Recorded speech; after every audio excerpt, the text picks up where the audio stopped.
हाय दोस्तों, राधे राधे। आज जादुई समुद्र की कहानी। एक बार की बात है, समुद्र किनारे गांव में जय और विजय नाम के दो भाई रहते थे। जय रोज समुद्र से मछलियां पकड़कर लाता था। विजय जंगल के जानवरों का शिकार किया करता था। उनका व्यक्तित्व एक दूसरे के से बिल्कुल अलग था। जय का स्वभाव बहुत गंभीर था तो विजय का स्वभाव बहुत हंसमुख था। दोनों भाई एक दूसरे से बहुत प्यार करते थे। एक दिन विजय अपने भाई के पास सुबह सुबह गया और बोला, हर दिन तुम मछली पकड़ने जाते हो, आज अदला बदली करते हैं। तुम मेरा धनुष बाण लेकर जंगल जाओ और मैं मछली जाल लेकर समुद्र में जाता हूँ। जय अजीब लगा कि बात उसके समझ में नहीं आ रही थी कि अदला बदली कर व्यवसाय कैसे किया जाए। बड़ा होने के नाते उसने छोटे भाई की बात को समझना चाहा। जय जंगल शिकार करने के लिए गया और विजय समुद्र में मछली पकड़ने के लिए गया था।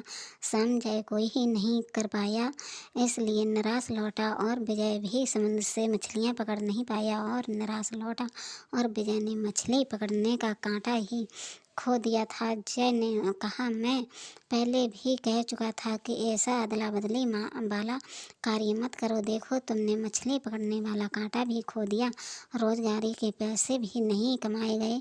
यह हादसा हमारे साथ हुआ और हम निराश घर लौटे। विजय ने होश जोश में आकर कहा, तुम्हारा मछली पकड़ने वाला कांटा मुझसे खोया है तो मैं ही तुम्हें लौटाऊंगा। तुम इतना नाराज मत हो। जब ने कह दिया, यह कांटा मछली पकड़ने वाला मेरे हाथों को जस गया, मुझे दूसरा कांटा नहीं चाहिए। जो गुम हो गया मुझे वही कांटा चाहिए और दूसरा नहीं, जो नामुमकिन था। विजय उसी चट्टान पर गया जहाँ उसने मछली पकड़ने वाला कांटा खोया था और समुद्र में छलांग लगा दी। मछली पकड़ने वाला कांटा ढूंढने के लिए कुछ समय तक यह तैरता रहा। समुद्र बहुत गहरा था, गहराई के कारण वह अंदर तक जा चुका था। तभी उसे कुछ चमकता दिखाई दिया और वह ध्यान से देखने लगा। यह क्या इमारत जैसा दिखाई देने वाला समुद्री तट है। घर जो है जल घर है, जो सौभाग जंगली घास में घिरा पड़ा था और वही जंगलों की झाड़ियाँ थी। समुद्र तल घर को जल घर सुंदर चित्र दर्शन करवा रही, ऐसा तो कल्पना को में देखा जा सकता है, परंतु विजय अपनी आंखों से देख रहा था। वहाँ उसने एक खूबसूरत लड़की देखी जो समुद्री महल जल घर से निकल कर आ रही थी। उसकी नज़र विजय पर पड़ी और वह हैरानी से देखने लगी। उसने पूछा, तुम कौन हो? समुद्र तल घर में क्या कर रहे हो? इस महासागर जल घर में तुम कैसे? क्या तुमको डर नहीं लगा?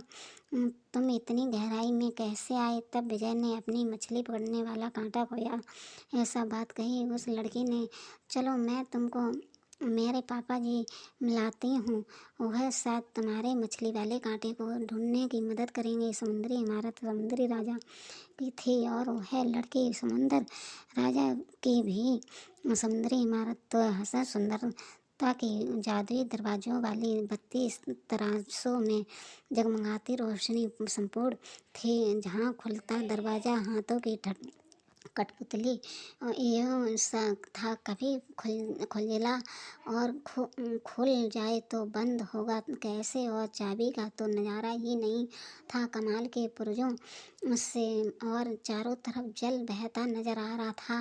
लड़की विजय को अपने पिता के पास लेकर गई। मछली पकड़ने वाला कांटा खोया वाली बात उसने लड़की ने अपने पापा को बताई।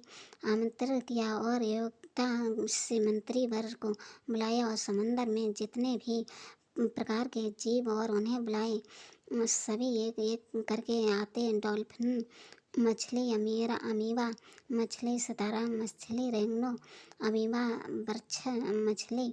जो मंत्री सरदार ने कहा बताया, महाराज सभी लगभग आ चुके हैं, परंतु सुनामी मछली नहीं आई। उसकी तबीयत ठीक नहीं है। सुनामी तो शार्क मछली की सहेली है। शार्क मछली से जाकर पूछो, वरना सुनामी आ गई नहीं कुछ तो बात होगी। पिछले साल दिनों में चाइना बिल ग्रेट में अजब गजब आई थी। इस बार चीन से होगी शायद सीमा पार, देखना सिपाही को भेजो और ज्ञान देता। मंत्री समझा रहा था। शार्क थोड़ी कमज़ोर दिखाई दी। सबने मिलकर पूछा, बहन शार्क मछली तुम्हें क्या हुआ? सुनामी चाइना की डॉल्फिन गई इसलिए मैं उदास हूँ। हम दोनों ने एक साथ खाना खाए तब से मेरे गले में कुछ कुछ अटका सा लगता है। हकीम आयुर्वेदिक को बुलाया जाए, ऐसा कहे महाराज ने कहा और आयुर्वेदिक को बुलाया गया और कहा, शार्क मछली को देखो, गले में क्या अटका है। शार्क मछली का सजा किया गया और कांटे जैसा कुछ निकला। तो विजय बोले, यह कहानी अच्छी लगी तो लाइक सब्सक्राइब जरूर करना और अगला दूसरा भाग अगले